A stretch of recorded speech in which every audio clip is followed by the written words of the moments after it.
저는 저희 할아버지가 영등포 장로교회 장로님이셨어요. 해서 어렸을 때부터 교회를 다녔는데 지금도 기억이 납니다. 할머니께서 교회 간다고 하면 10원, 50원. 제 기억에 50원은 꽤 큰 돈이었습니다, 당시.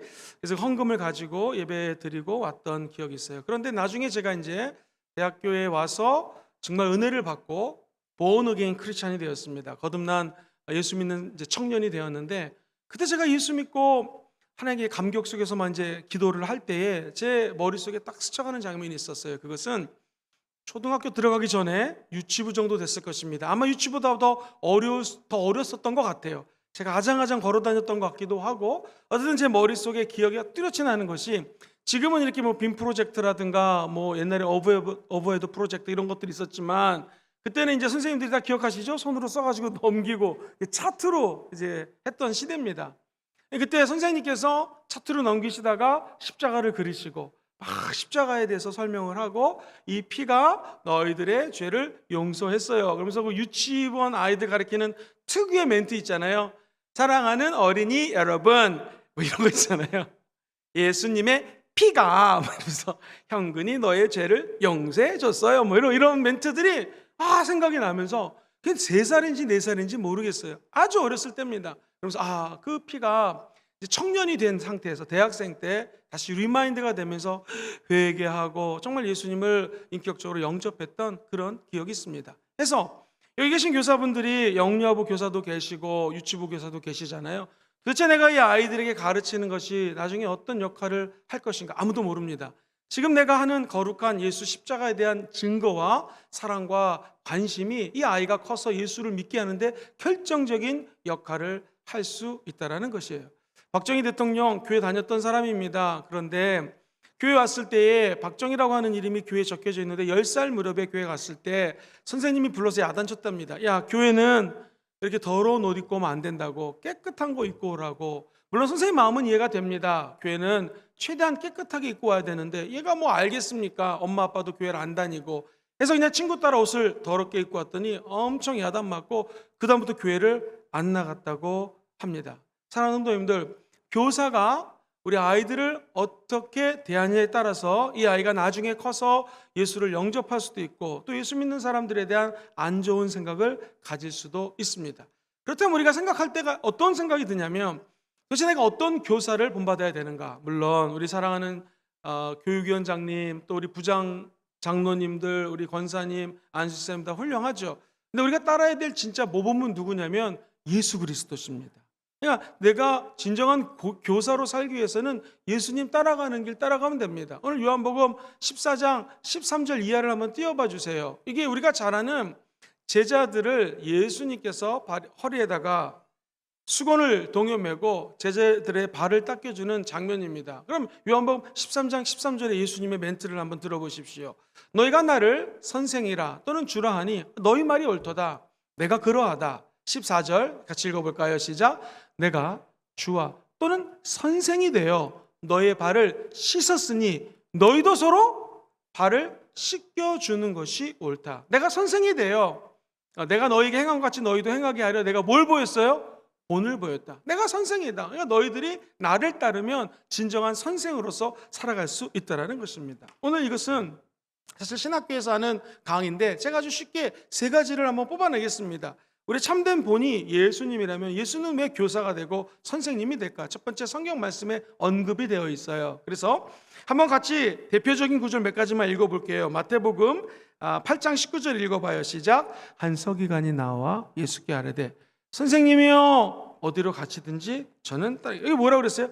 티처라고 얘기를 합니다. 선생님이요. 그러니까 예수 그리스도를 사람들은 말씀 속에서 선생님이라고 불렀다. 마가복음 10장 17절 같이 한번 읽어보죠. 시작.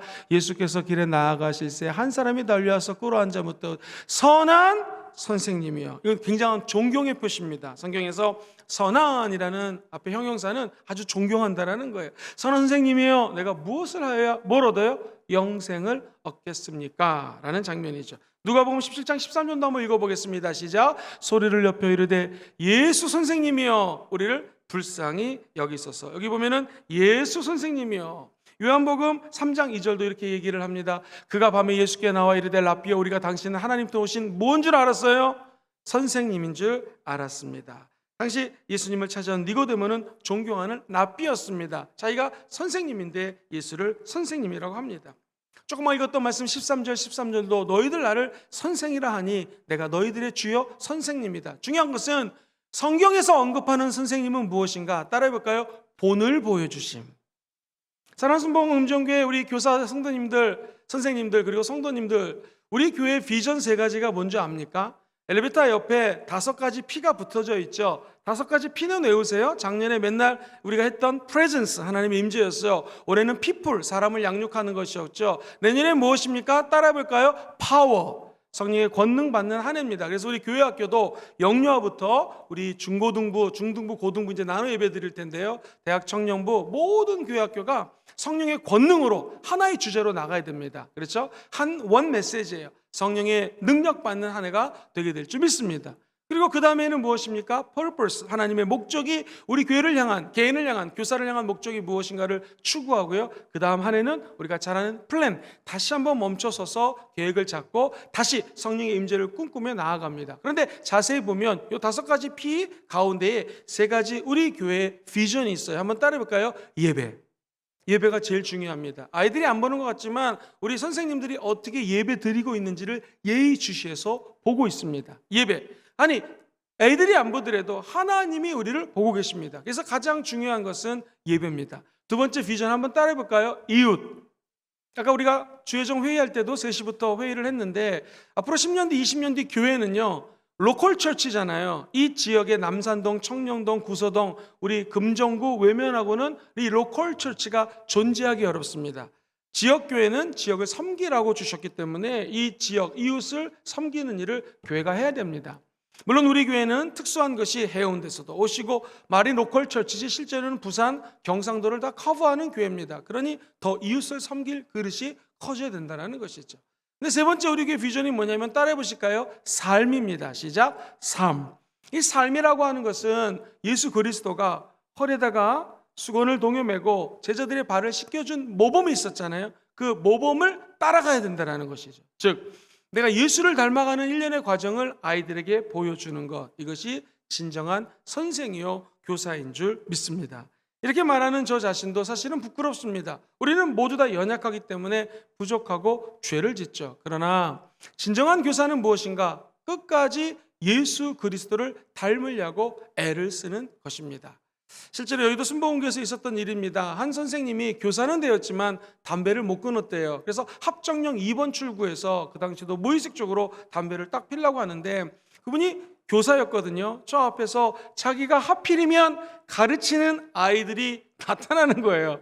얼떨결에 담배를 딱 꺼내가지고 끄면서 왜냐면 냄새 날 수 있잖아요. 요즘엔 전자담배가 있지만 그때는 담배 냄새가 나니 이러면서 애들한테 제대로 인사도 하지 못하고 이렇게 비껴갔는데 너무 자기 자신이 창피하더래요. 기도하고 금식기도하고 담배를 끊었다라는 간증이 있습니다. 우리의 삶을 하나님도 보시고 언제 어느 때 우리 자녀들이 우리 아이들이 날 볼 때에 저와 모든 성도님들이 우리 본 대신 샘플 되시는 예수 그리스도를 닮아가는 귀한 삶으로 예배드리는 교사들이 되시기를 주의 이름으로 축복합니다. 우리 샘플 되신 예수님은 2번째로 한번 따라 볼까요? 가르침을 통해 알아갑니다. 시작. 가르침을 통해 알아갑니다. 예수님은 성경을 읽고 일깨워 주시는 것부터 사역을 시작합니다. 회당에서 가르치십니다. 대표적인 말씀 마태복음 4장 23절을 읽어봐요. 시작. 예수께서 온 갈릴리에 두루 다니사 그들의 회당에서 뭐 했어요? 가르치시며 천국 복음을 전파하시며 백성 중에 모든 병과 약한 것을 고치셨다. 즉 예수님이 하는 사역은 가르치는 사역입니다. 주님은 가르치는 사역 굉장히 중요시 여겼습니다. 우리가 아이들에게 할 것은 바로 이 가르치는 거예요. 근데 가르침 잘 들어보세요. 디다스코. 시작. 헬라어로 디다스코라는 단어는 무슨 의미냐면요, 선포하는 거예요. 선포하는. 우리는 가르치는 것을 신학을 가르치고 성경을 가르치는 거 다 맞습니다. 그런데 실제적으로 이 디다스코라고 하는 단어는 선포예요. 선포. 아까 제가 청년 되었을 때 선생님이 예수 십자가가 너의 죄를 용서했다, 이 선포거든요. 프로클레메이션이거든요. 그러니까 이 가르치는 것은 선포하다는 거랑 굉장히 연결이 되어 있어요. 아이들에게 뭘 선포해야 되겠습니까? 우리가 아는 지식, 예수 믿으면 구원받아 천국 간다는 것입니다. 뭘 선포해야 될까요? 선생님은 심지어 너희 부모님은 너를 떠날 수 있고 부모님과 헤어질 수 있지만 성령 하나님은 너와 평생 또랑 같이 한다는 것을 선포하셔야 됩니다. 네 몸은 너무나 소중한 존재라는 것을 선포해 줘야 됩니다. 특별히 여자 우리 자녀들에게 가르쳐 줘야 됩니다. 뭘 선포해야 될까요? 한번 따라해 볼까요? 우리의 신랑이 예수님이십니다. 시작. 우리의 신랑이 예수님이십니다. 그리고 너는 사명을 받은 사람이다. 사명적 축복을 받은 사람이다. 많은 축복을 받을 텐데 그 축복은 하나님이 사명을 위해서 주신 축복이므로 네가 받은 축복을 다시 하나님 사명을 위하여 사용해야 된다라고 이 가르치는 것 자체가 디다스코, 즉 선포하는 것입니다. 그래서 교사하는 게 어렵지가 않습니다. 가르치는 대로 하나님의 은혜가 임하게 된다는 것이죠. 저도 참 간증이 많습니다. 제 나이를 얘기해서 좀 그렇지만 90년대 중반에 제가 20대 중반이었습니다. 그때 호주로 이제 유학을 가야 되는데 호주를 가자니 20대 청년 한참 피가 끓는 나이인데도 두렵더라고요. 좀 창피하지만 겁이 나더라고요. 왜냐하면 한 번도 외국에 나가서 몇 년 동안 산 적이 없었기 때문에 어떻게 내가 유학 생활을 잘 보낼 수 있을까 좀 두려움이 엄습했습니다. 그때 제가 선택한 것은 어차피 대학을 마치면 석사과정을 유학 갈 계획인데 내가 어떻게 하면 저 유학 생활을 잘 보낼 수 있을 것인가 고민하다가 교사를 하기로 하나님께 먼저 드려야지 그 다음에 뭔가 축복을 받을 것 같다는 좀 믿음이 생겨서 내 삶을 대학교 다닐 때 93년, 94년, 95년도에 중등 2부 여의도 순복음교회에서 교사를 했습니다. 그 당시 중등 2부는 아이들이 많았어요. 1000명이었습니다. 중학교 2학년만. 엄청나죠. 교사가 제 기억에 120명이었어요. 그냥 교사들끼리도 몰라요. 어쩌다가 만나다가 저 여의도 순복음교회 교사입니다. 저도 교사예요. 막 이제 이런 분위기였습니다. 그 당시에.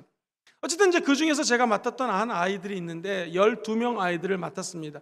하나님이 처음에 8명인데 아이들이 좀 4명을 데리고 와서 12명이 됐어요. 그런데 하나님의 은혜로 이 아이들이 20명까지 이제 성장을 했어요. 그 이유는 뭐였냐면 제가 공과 공부를 전 교사 중에서 제일 짧게 했습니다. 할렐루야! 이 공과를 길게 하면 중고등부 화납니다. 왜냐하면 주의 종의 설교를 들었는데 또 교사의 설교를 들으니까 애들이 너무나 막 몸을 비트는 거예요. 그래서 제 같은 경우 다른 선생님들은 오래 가르치셨는데 전 솔직히 할 말도 없고 애들에게 5분 10분 가슴에 손을 얹고 따라해본다. 작으면 안 된다. 크게 하면 선물 준다. 이런 식으로 해가지고 목소리 크게 나는 미래에 하나님의 은혜로 살아갈 것이다. 좋은 대학교 갈 것이다. 이렇게 선포를 하게끔 했습니다. 시간이 지났습니다. 제가 주로 가르쳤던 학생들이 79년생, 80년생, 81년생, 82년생 이런 중학생들이었어요. 저도 되게 젊었던 청년인데 시간이 지나서 제가 호주에서 한 4년 유학을 하고 여의도 순복음교회 이제 전도사로 사역을 하게 들어오게 되었습니다. 보통 이제 전도사님하고 사람들이 부르는데 이 말만한 처녀가 선생님 막 오면서 뒤에서 막 저를 끌어안는 거예요. 봤더니 이 말만한 처녀가 누군가 얼굴을 자세히 봤더니 제가 가르쳤던 중등 2부 여학생이었습니다.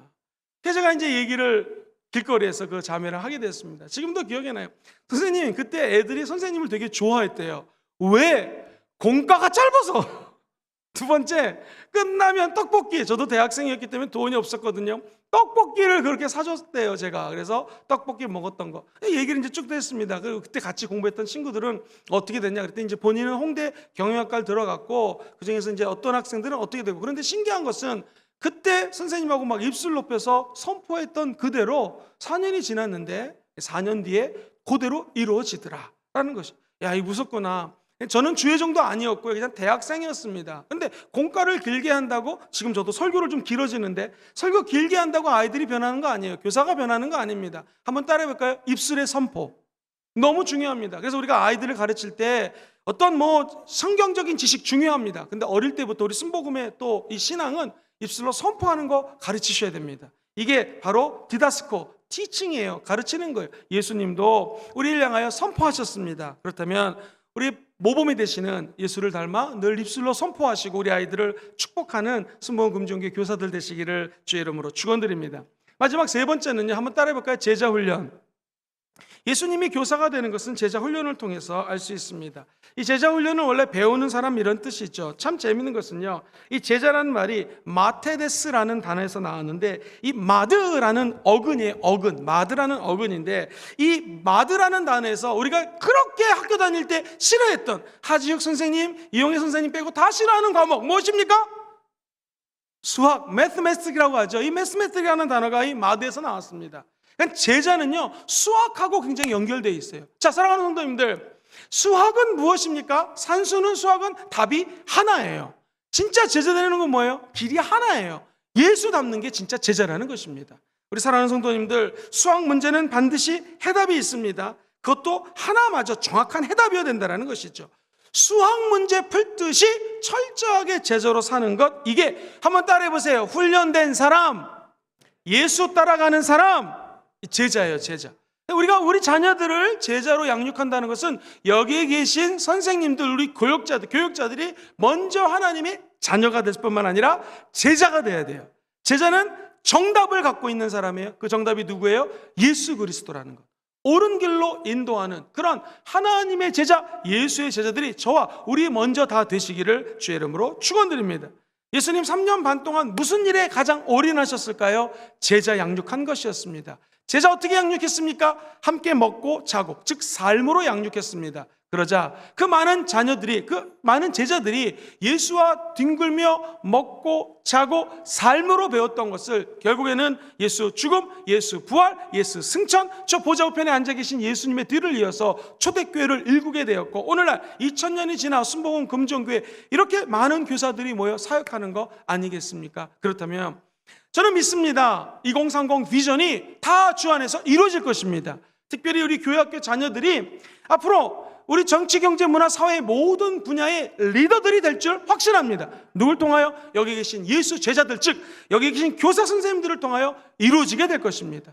바라기는 BTS 같은 위대한 한류 문화를 창달하는 그런 그룹 멤버도 우리 교회에서 나오기를 소망합니다.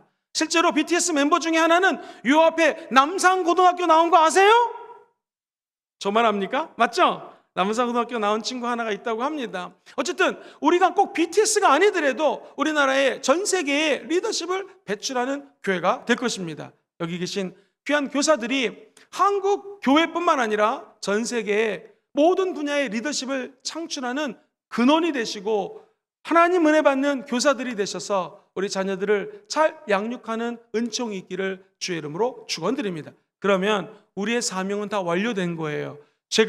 우리 교사들이 여기 주의 종님들께서 교회를 크게 일구지 않는다 할지라도 정말 예수 그리스도의 제자를 제대로 배출한다면 이 아이들이 저 여러분이 하는 것보다도 1000배 만배 더 큰 일을 행하는 위대한 축복이 임하게 될 줄 믿습니다. 그 하나님의 은혜가 여러분 삶에 늘 함께 하시기를 주의 이름으로 축원드립니다. 자, 그렇다면 저는 교사로 짧게 봉사를 하고 결국에는 호주에 유학을 갔습니다. 하나님이 어떤 일을 예배해놨을까요? 놀라운 것은 교사로 헌신하는 것은요, 하나님 절대로 외면하지 않습니다. 하나님 나라, 특별히 교사는 거의 주의 종이거든요. 왜? 제자를 양육하는 것이고, 말씀드렸던 것처럼 하나님 말씀을 선포하는 것이고, 성경에 언급된 예수 그리스도의 모범, 샘플, 이그zam플을 따라가는 자들이 교사이기 때문에 사실은 거의 주의 종입니다. 그래서 저도 교사들이 실력과 어떤 소양과 이것을 굉장히 높이 끌어올리고 싶은 좀 거룩한 욕심이 있어요. 이 말씀 양육도 막 들으라고 제가 푸시를 했던 것은 뭐냐면, 이 교사는 아무나 돼서는 안 됩니다. 교사가 거의 주의 종이에요. 신학교 나와야 교사 되듯이 충신교회 가보십시오. 지금 3040이 막 구름대처럼 몰려들어요. 근데 그 몰리는 이유는 뭐냐면, 옛날에 3040이 아이들 데리고 교회 왔잖아요. 너 우리 교회 가자. 근데 거꾸로 해요. 아이들이 충신교회 왔다가 엄마 우리 교회 너무 좋아 해가지고 아이들이 부모를 전도해서 오는 시대로 바뀌었습니다. 그러면 교사가 어떻게 되는가? 1년 동안 보조교사로 의자만 나릅니다. 1년 내내 성경 공부하고 성경 아카데미 매주 한 번 나와서 공부하고 레퍼트 써내고 그 다음에 교사가 됩니다. 제가 말하는 거 오해하지 마세요. 여기 학교고 무슨 뭐 자격증 주고 디플로마 주는 데 아닙니다. 근데 제가 말씀드리는 것의 핵심은 무엇이냐면, 교사가 되는 것은 굉장한 사명이요, 쉽지 않다라는 것이에요. 어떻게 하면 좋을까요? 물론 우리 순복음은 성령님 의지합니다. 우리가 해야 될 것이 있어요. 그것은 내가 지금 교사로 헌신하는 것이 정말로 예수 그리스도 안에서 예수님 같이 예수를 닮아가는 열정이 있는지를 우리 스스로 한번 체크해보는 그런 오후가 됐으면 참 좋겠습니다. 저의 경우 교사를 하면서 최선을 다했습니다. 우리 선생님들처럼 열심히 했습니다. 호주에 갔더니 첫 번째 하나님이 3가지 축복을 줬습니다. 먹고 사는 것이 중요하지 않습니까? 신기한 건 김치가 떨어지면 우리 박 집사님이란 분이 기도하다가 김영근 신학생이 생각났다고, 제가 이제 호주에 가서 전공을 바꿨거든요. 신학을 편입하고 이제 전도사가 됐잖아요. 신학생이 생각났다면서 김치를 주시고, 또 갑자기 잘 데가 없으면 기숙사에 어떤 사람이 빠져나가서 기숙사에 들어가서 살게 되었고, 심지어 목사님이 소개해 주신 한 가정이 한 달 동안 한국 가 있는 바람에 그 집에서 혼자, 그 큰 집에서 한 달 동안 무료로 지냈던 적이 있습니다. 의식주 문제, 먹고 사는 문제 다 해결해 주셨습니다. 두 번째, 공부할 때 정말 저는 이 영어를 뭐 조금 읽을 수 있고 조금 뭐 이렇게 쓸 수는 있었는지 모르지만 말하는 거 부족했거든요. 근데 하나님이 정말로 4년 동안에 영어를 말할 수 있는 은혜를 부어주시더라고요.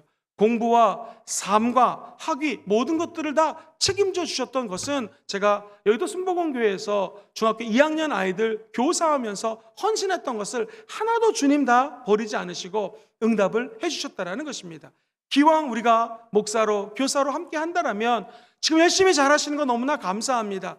조금 더 우리가 힘을 내서 참된 교육, 참된 예수 그리스도와 같은 마음으로 우리 자녀들을, 우리 아이들을 돌보며 사랑해주는 그런 위대한 교사들이 되시기를 주의 이름으로 축원드립니다. 말씀 정리합니다. 우리 삶의 진짜 교사는 누구예요? 예수입니다. 우리 진짜 모범을 따라야 될 교사의 모습은 누구십니까? 예수의 모습입니다. 어떻게 알아요? 성경에 보니 선생님, 선한 선생님, 존경하는 표현이 많이 나옵니다. 그렇다고 우리 아이들도, 저 여러분들이 이런 존경의 표시를 하는 은혜가 있기를 주의 이름으로 축복합니다.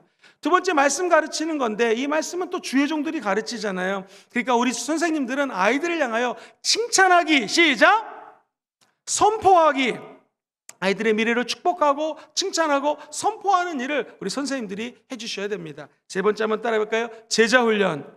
제자훈련을 함께 시간을 보내는 거죠. 안타깝게도 지금은 코로나로 해서 함께 수련회 가고 애들하고 뒹굴고 게임하고 막 그랬던 그 시절이 엊그제 같은데, 특히 중고등부 선생님들 애들하고 게임해주고 밤새 노래주고 놀아주고 이런 거 내가 괜히 굉장히 큰 은혜를 받았습니다. 근데 안타깝게 우리가 이 수련회 같은 거 못하잖아요. 함께 뒹굴고 삶으로 보여줄 수 있는 시간은 없지만, 어쨌든 우리 아이들에게 평상시 카톡이라든가 이런 걸로 삶으로 우리 아이들에게 좋은 이 제자 훈련을 하시는 귀한 교사들이 되시기를 주의 이름으로 축원드립니다. 이 3가지 은총이 평생 동안 함께 하시기를 예수님 이름으로 기도합니다.